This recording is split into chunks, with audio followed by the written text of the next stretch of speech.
ಆತ್ಮೀಯ ವಿದ್ಯಾರ್ಥಿಗಳೇ, ಈ ದಿನ ನಾವು ಒಂದು 6ನೇ ತರಗತಿಯ ಗಣಿತ ಪಾಠವನ್ನು ಅಭ್ಯಾಸ ಮಾಡೋಣ. ಈ ಪಾಠವನ್ನು ಪ್ರಾರಂಭ ಮಾಡೋಕ್ಕಿಂತ ಮುಂಚೆ ನಾನು ನಿಮಗೊಂದು ಕಥೆಯನ್ನು ಹೇಳ್ತೇನೆ. ಇಬ್ಬರು ಸ್ನೇಹಿತರಿದ್ದರು, ರಾಮು ಮತ್ತು ರಾಜು ಎಂದು. ಅವರು ದಿನಾಲೂ ಶಾಲೆಗೆ ಊಟದ ಡಬ್ಬಿಯನ್ನು ತೆಗೆದುಕೊಂಡು ಹೋಗ್ತಾಯಿದ್ರು. ಇಬ್ಬರು ಸೇರಿ ಊಟ ಮಾಡ್ತಾಯಿದ್ರು, ಆಟ ಆಡ್ತಾಯಿದ್ರು. ಒಂದಿನ ರಾಮು ತನ್ನ ಊಟದ ಡಬ್ಬಿಯನ್ನು ಮರೆತು ಬಿಟ್ಟು ಬಂದಿದ್ದ. ಆವಾಗ ರಾಜು ಏನು ಮಾಡಿದ, ರಾಮುವನ್ನು ತನ್ನ ಜೊತೆ ಊಟಕ್ಕೆ ಕರೆದ. ಇಬ್ಬರು ಸೇರಿ ಊಟಕ್ಕೆ ಕುಳಿತರು. ರಾಜು 5 ರೊಟ್ಟಿಗಳನ್ನು ತಂದಿದ್ದ.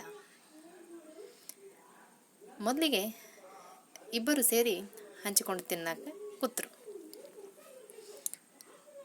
ರಾಜು ರಾಮುಗೆ 1 ರೊಟ್ಟಿ, ತಾನು 1 ರೊಟ್ಟಿಯನ್ನು ತೆಗೆದುಕೊಂಡ. ನಂತರ ಅವನ ಹತ್ರ 3 ರೊಟ್ಟಿಗಳು ಉಳಿದವು. ಮತ್ತೆ ರಾಜು ರಾಮುವಿಗೆ 1 ಮತ್ತು ತಾನು 1 ರೊಟ್ಟಿಯನ್ನು ತೆಗೆದುಕೊಂಡ. ಈಗ ರಾಜುವಿನ ಹತ್ರ ಎಷ್ಟು ರೊಟ್ಟಿ ಉಳಿತು? ಸರಿ, 1 ರೊಟ್ಟಿ.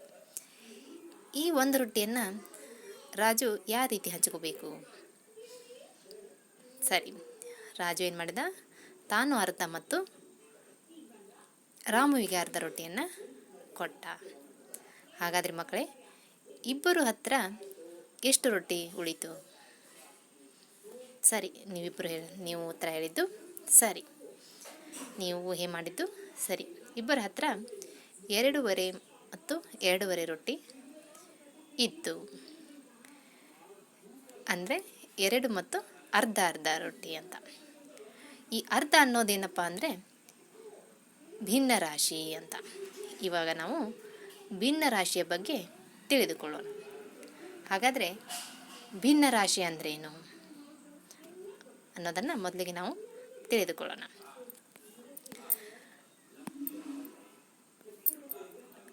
ಈ ಭಿನ್ನ ರಾಶಿಯ ವಾಕ್ಯವನ್ನು ನಾವು ನೋಡಿದಾಗ, ಒಂದು ಪೂರ್ಣವನ್ನು ಸಮಭಾಗಗಳನ್ನಾಗಿ ಮಾಡಿ ಅದರಲ್ಲಿ ಕೆಲವು ಭಾಗಗಳನ್ನು ಆಯ್ಕೆ ಮಾಡಿಕೊಳ್ಳುವುದೇ ಭಿನ್ನ ರಾಶಿ ಅಂತ. ನೋಡಿ, ಒಂದು ಪೂರ್ಣ ಭಾಗವನ್ನು ತೆಗೆದುಕೊಂಡು ಅದರಲ್ಲಿ ಸಮಾನ ಭಾಗಗಳನ್ನಾಗಿ ಆಯ್ಕೆ ಮಾಡಿ ಅದರಲ್ಲಿ ಕೆಲವೊಂದು ಭಾಗಗಳನ್ನು ನಾವು ಆಯ್ಕೆ ಮಾಡಿಕೊಳ್ಳುವುದೇ ಭಿನ್ನ ರಾಶಿ ಅಂತ. ಅರ್ಥ ಆಯ್ತಲ್ಲ? ಇನ್ನೊಮ್ಮೆ ನೋಡಿ, ಒಂದು ಪೂರ್ಣವನ್ನು ಸಮಭಾಗಗಳನ್ನಾಗಿ ಮಾಡಿ ಅದರಲ್ಲಿ ಕೆಲವು ಭಾಗಗಳನ್ನು ಆಯ್ಕೆ ಮಾಡಿಕೊಳ್ಳುವುದೇ ಭಿನ್ನ ರಾಶಿ ಅಂತ. ಹಾಗಾದರೆ ಒಂದು ಉದಾಹರಣೆಯನ್ನು ನಾವು ನೋಡಿದಾಗ, 12ನೇ 5 ಅಂತ. 12 ಒಂದು ಸಮಭಾಗಗಳನ್ನಾಗಿ ಮಾಡಿದ್ದು, ಅದರಲ್ಲಿ 5 ಆಯ್ಕೆ ಮಾಡಿಕೊಂಡಿದ್ದು. 12ನೇ 5 ಅಂದರೆ 12ರಲ್ಲಿ 5 ಭಾಗಗಳನ್ನು ನಾವು ಆಯ್ಕೆ ಮಾಡಿಕೊಂಡಿದ್ದು. ಇದನ್ನು ಭಿನ್ನ ರಾಶಿ ರೂಪದಲ್ಲಿ ಬರೆಯುವುದು ಅಂಥೇಳಿ ನಾವು ತಿಳಿದುಕೊಳ್ತೇವೆ. ಇಲ್ಲಿ 5 ಅನ್ನೋದು ಅಂಶ ಮತ್ತು 12 ಅನ್ನೋದು ಛೇದ ಅಂತ. 5 ಅಂಶ 12 ಛೇದ ಅಂತೇಳಿ ನಾವು ಕರಿತೀವಿ. ಈಗಾಗಲೇ ನೀವು 5ನೇ ತರಗತಿಯಲ್ಲಿ ಅದನ್ನು ಅಭ್ಯಾಸ ಮಾಡಿದ್ದೀರಿ. ಹಾಗಾದರೆ ಈ ಭಿನ್ನ ರಾಶಿಯ ಅರ್ಥ ತಿಳಿದುಕೊಂಡಿವಿ. ಒಂದು ಪೂರ್ಣವನ್ನು ಸಮಭಾಗಗಳನ್ನಾಗಿ ಮಾಡಿ ಅದರಲ್ಲಿ ಕೆಲವು ಭಾಗಗಳನ್ನು ಆಯ್ಕೆ ಮಾಡಿಕೊಳ್ಳುವುದನ್ನು ನಾವು ಭಿನ್ನ ರಾಶಿ ಅಂತ ತಿಳಿದುಕೊಂಡೆವು. ಹಾಗಾದರೆ ಈ ಭಿನ್ನ ರಾಶಿಯಲ್ಲಿ ಎಷ್ಟು ವಿಧಗಳದಾವ? ಈ ಭಿನ್ನ ರಾಶಿಯಲ್ಲಿ ಎಷ್ಟು ವಿಧಗಳದಾವ ಅನ್ನೋದನ್ನು ನಾವು ನೋಡೋಣ. ನೋಡ್ರಿ, ಭಿನ್ನ ರಾಶಿಯಲ್ಲಿ ಒಟ್ಟು 3 ವಿಧಗಳು. ಒಂದು ಸಮಭಿನ್ನ ರಾಶಿ, ಇನ್ನೊಂದು ವಿಷಮ ಭಿನ್ನ ರಾಶಿ, ಮತ್ತೊಂದು ಮಿಶ್ರ ಭಿನ್ನ ರಾಶಿ. ಹಾಗಾದರೆ ಸಮಭಿನ್ನ ರಾಶಿ ಅಂದ್ರೇನು, ವಿಷಮ ಭಿನ್ನ ರಾಶಿ ಅಂದ್ರೇನು, ಮಿಶ್ರ ಭಿನ್ನ ರಾಶಿ ಅಂದ್ರೇನು ಅನ್ನೋದನ್ನು ನಾವೀಗ ಅಭ್ಯಾಸ ಮಾಡೋಣ. ಮೊದಲಿಗೆ ಸಮಭಿನ್ನ ರಾಶಿ ಅಂದ್ರೇನು? ಇಲ್ಲಿ ನೋಡಿ, ಭಿನ್ನ ರಾಶಿಯ ವಿಧಗಳು: ಸಮಭಿನ್ನ ರಾಶಿ, ವಿಷಮ ಭಿನ್ನ ರಾಶಿ, ಮಿಶ್ರ ಭಿನ್ನ ರಾಶಿ. ಮೊದಲಿಗೆ ಸಮಭಿನ್ನ ರಾಶಿ. ಅಂಶವು ಚಿಕ್ಕದಿದ್ದು ಛೇದ ದೊಡ್ಡದಾಗಿದ್ದರೆ ಅದು ಸಮಭಿನ್ನ ರಾಶಿ. ನೋಡಿ, ಅಂಶ ಚಿಕ್ಕದಿರಬೇಕು, ಛೇದ ದೊಡ್ಡದಾಗಿದ್ದರೆ ಅದನ್ನು ನಾವು ಸಮಭಿನ್ನ ರಾಶಿ ಅಂತೇಳಿ ಕರಿತೇವೆ. ಇಲ್ಲಿ ಉದಾಹರಣೆಯನ್ನು ನೋಡಿದಾಗ 4ನೇ 3. ಇಲ್ಲಿ 4 ಅನ್ನೋದು ಛೇದ 3 ಅಂಶ ಅಂತ. 4/3 ಅಂಶ. ಇಲ್ಲಿ ನೋಡಿ 4 ಅಂಶ ಚಿಕ್ಕದು, ಛೇದ ದೊಡ್ಡದು. ಅದರಂತೆ 18/12 ಅಂಶ 12, ಛೇದ 18. 12 ಅಂಶ ಚಿಕ್ಕದಿದೆ, 18 ದೊಡ್ಡದಿದೆ ಛೇದ. ಇದು ಸಮಭಿನ್ನ ರಾಶಿಗೆ ಉದಾಹರಣೆ. ಅದರಂತೆ 12/9 ಅಂಶ 9 ಚಿಕ್ಕದಿದೆ, ಛೇದ 12 ದೊಡ್ಡದಾಗಿದೆ. ಇದನ್ನು ನಾವು ಏನಂತ ಕರಿತೀವಿ? ಸಮಭಿನ್ನ ರಾಶಿ. ಅಂದರೆ ಅಂಶ ಚಿಕ್ಕದಿದ್ದು ಛೇದ ದೊಡ್ಡದಾಗಿದ್ದರೆ ಅದನ್ನು ನಾವು ಸಮಭಿನ್ನ ರಾಶಿ ಅಂಥೇಳಿ ಕರಿತೇವೆ. ಇನ್ನು ಎರಡನೇದು ವಿಷಮ ಭಿನ್ನ ರಾಶಿ.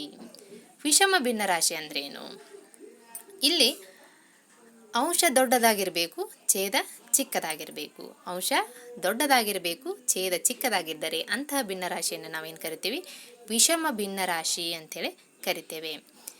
ಇಲ್ಲೇ ಉದಾಹರಣೆಯನ್ನು ನಾವು ನೋಡಿದಾಗ 7/9 ಇಲ್ಲಿ ನೋಡಿ, ಅಂಶ 9 ದೊಡ್ಡದಿದೆ, ಛೇದ 7 ಚಿಕ್ಕದಿದೆ. ಇದನ್ನು ನಾವು ವಿಷಮ ಭಿನ್ನ ರಾಶಿ ಅಂತ ಕರಿತೇವೆ. ಅಂಶ ದೊಡ್ಡದಿರಬೇಕು, ಛೇದ ಚಿಕ್ಕದಾಗಿರಬೇಕು. ಅದರಂತೆ ಎರಡನೇ ಉದಾಹರಣೆ ನೋಡಿದಾಗ 10/18 ಅಂಶ 18 ದೊಡ್ಡದಿದೆ, ಛೇದ 10 ಚಿಕ್ಕದಿದೆ. ಇದನ್ನು ನಾವು ವಿಷಮ ಭಿನ್ನ ರಾಶಿ ಅಂತೇಳಿ ಕರಿತೇವೆ.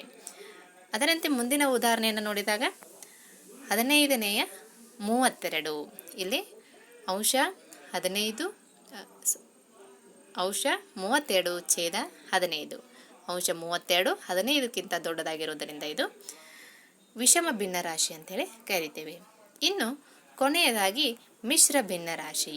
ನೋಡ್ರಿ, ಈ ಮಿಶ್ರ ಭಿನ್ನ ರಾಶಿ ಅಂದರೆ ಒಂದು ಪೂರ್ಣಾಂಕ ಇರಬೇಕು ಮತ್ತು ಸಮ ಭಿನ್ನ ರಾಶಿಯನ್ನು ಹೊಂದಿರತಕ್ಕಂಥ ಭಿನ್ನ ರಾಶಿಗೆ ನಾವು ಮಿಶ್ರ ಭಿನ್ನ ರಾಶಿ ಅಂಥೇಳಿ ಕರಿತೇವೆ. ಉದಾಹರಣೆ ನೋಡಿ, ಪೂರ್ಣಾಂಕಗಳ ಬಗ್ಗೆ ನಮಗೆಲ್ಲ ತಿಳಿದೇ ಇದೆ. 3/4 ಇದನ್ನು ಯಾವ ರೀತಿ ಓದಬೇಕು? 3/4 ಇಲ್ಲಿ 3 ಅನ್ನೋದು ಒಂದು ಪೂರ್ಣಾಂಕ, 4/2 ಸಮಭಿನ್ನ ರಾಶಿ. ಈಗಾಗಲೇ ಹೇಳಿದ್ದಾಗೆ ಇದು ಸಮಭಿನ್ನ ರಾಶಿ ಅಂದರೆ ಅಂಶ ಚಿಕ್ಕದಿದ್ದು ಛೇದ ದೊಡ್ಡದಾಗಿದ್ದರೆ ಇದನ್ನು ಸಮಭಿನ್ನ ರಾಶಿ ಅಂತೀವಿ. ಅದಕ್ಕಾಗಿ ಇದನ್ನು ನಾವು 3/4 ಇದೆಲ್ಲವನ್ನು ಸೇರಿ ನಾವೇನು ಕರಿತೀವಿ? ಮಿಶ್ರ ಭಿನ್ನ ರಾಶಿ ಅಂಥೇಳಿ ಕರಿತೀವಿ. ಅದೇ ರೀತಿ 6/8 6 ಅನ್ನೋದು ಒಂದು ಪೂರ್ಣಾಂಕ, 8/5 ಅನ್ನೋದು ಒಂದು ಸಮಭಿನ್ನ ರಾಶಿ. ಅಂದರೆ ಮಿಶ್ರ ಭಿನ್ನ ರಾಶಿ ಅಂದರೆ ಒಂದು ಪೂರ್ಣಾಂಕ ಮತ್ತು ಸಮಭಿನ್ನ ರಾಶಿಯನ್ನು ಹೊಂದಿರತಕ್ಕಂಥ ಭಿನ್ನ ರಾಶಿಗೆ ನಾವು ಮಿಶ್ರ ಭಿನ್ನ ರಾಶಿ ಅಂತೇಳಿ ಕರಿತೇವೆ. ಈ ರೀತಿ ನಾವು ಭಿನ್ನ ರಾಶಿಯ ವಿಧಗಳನ್ನು ನೋಡ್ತೇವೆ. ಭಿನ್ನ ರಾಶಿ ವಿಧಗಳು: ಸಮಭಿನ್ನ ರಾಶಿ, ವಿಷಮ ಭಿನ್ನ ರಾಶಿ, ಮಿಶ್ರ ಭಿನ್ನ ರಾಶಿ. ಸಮಭಿನ್ನ ರಾಶಿ ಅಂದರೆ ಅಂಶ ಚಿಕ್ಕದಿರಬೇಕು, ಛೇದ ದೊಡ್ಡದಾಗಿರಬೇಕು. ವಿಷಮ ಭಿನ್ನ ರಾಶಿ ಅಂದರೆ ಅಂಶ ದೊಡ್ಡದಾಗಿರಬೇಕು, ಛೇದ ಚಿಕ್ಕದಾಗಿರಬೇಕು. ಇನ್ನು ಮಿಶ್ರ ಭಿನ್ನ ರಾಶಿ ಅಂದರೆ ಒಂದು ಪೂರ್ಣಾಂಕ ಮತ್ತು ಸಮಭಿನ್ನ ರಾಶಿಯನ್ನು ಹೊಂದಿರತಕ್ಕಂಥ ಭಿನ್ನ ರಾಶಿಗಳಿಗೆ ಮಿಶ್ರ ಭಿನ್ನ ರಾಶಿ ಅಂತೇಳಿ ಕರಿತೇವೆ. ಅರ್ಥ ಆಯ್ತಲ್ಲ ವಿದ್ಯಾರ್ಥಿಗಳೇ? ಅಂದರೆ ಈಗ ನಾವು ಏನೇನು ಅರ್ಥ ಮಾಡ್ಕೊಂಡೇವೆ? ಭಿನ್ನ ರಾಶಿ ಅಂದ್ರೇನು, ಭಿನ್ನ ರಾಶಿಯ ವಿಧಗಳು ಏನಪ್ಪ? ಮೊದಲಿಗೆ ಭಿನ್ನ ರಾಶಿ ಅಂದರೆ ಒಂದು ಪೂರ್ಣವನ್ನು ಸಮಭಾಗಗಳನ್ನಾಗಿ ಮಾಡಿ ಅದರಲ್ಲಿ ಕೆಲವು ಭಾಗಗಳನ್ನು ಆಯ್ಕೆ ಮಾಡಿಕೊಳ್ಳುವುದನ್ನು ನಾವು ಭಿನ್ನ ರಾಶಿ ಅಂತ ಹೇಳಿ ಕರೆದ್ವಿ. ಜೊತೆಗೆ ಭಿನ್ನ ರಾಶಿಯ ವಿಧಗಳನ್ನು ತಿಳಿದುಕೊಂಡಿವೆ. ಭಿನ್ನ ರಾಶಿಯಲ್ಲಿ ಒಟ್ಟು 3 ವಿಧಗಳನ್ನು: ಸಮಭಿನ್ನ ರಾಶಿ, ವಿಷಮ ಭಿನ್ನ ರಾಶಿ, ಮಿಶ್ರ ಭಿನ್ನ ರಾಶಿ ಅನ್ನೋದನ್ನು ನಾವೀಗ ತಿಳಿದುಕೊಂಡೆವು. ನಂತರ ಮುಂದಿನ ಅವಧಿಯಲ್ಲಿ ನಾವು ಭಿನ್ನ ರಾಶಿಗಳನ್ನು ಯಾವ ರೀತಿ ನಾವು ಬರಿಬೇಕು ಅನ್ನೋದನ್ನು ಅಭ್ಯಾಸ ಮಾಡೋಣ. ಇಲ್ಲಿವರೆಗೆ ನಾವು ಭಿನ್ನ ರಾಶಿಯ ಅರ್ಥ ಮತ್ತು ವಿಧಗಳನ್ನು ತಿಳಿದುಕೊಂಡೆವು. ಮುಂದಿನ ಅವಧಿಯಲ್ಲಿ ನಾವು ಭಿನ್ನ ರಾಶಿಯನ್ನು ಯಾವ ರೀತಿ ಬರೆಯಬೇಕೆಂಬುದನ್ನು ತಿಳಿದುಕೊಳ್ಳೋಣ. ಈಗ ನೀವೆಲ್ಲರೂ ಸಮಭಿನ್ನ ರಾಶಿಗೆ, ವಿಷಮ ಭಿನ್ನ ರಾಶಿಗೆ, ಮಿಶ್ರ ಭಿನ್ನ ರಾಶಿಗಳಿಗೆ ಉದಾಹರಣೆಗಳನ್ನು ಬರೆದುಕೊಂಡು ಬರಬೇಕು. 10 ಉದಾಹರಣೆಗಳನ್ನು ಬರೆದುಕೊಂಡು ಪ್ರತಿಯೊಂದಕ್ಕೂ ಸಮಭಿನ್ನ ರಾಶಿಗೆ 10, ವಿಷಮ ಭಿನ್ನ ರಾಶಿಗೆ 10 ಮತ್ತು ಮಿಶ್ರ ಭಿನ್ನ ರಾಶಿಗಳಿಗೆ 10 ಉದಾಹರಣೆಗಳನ್ನು ಬರೆದುಕೊಂಡು ಬರಬೇಕು. ಧನ್ಯವಾದಗಳು.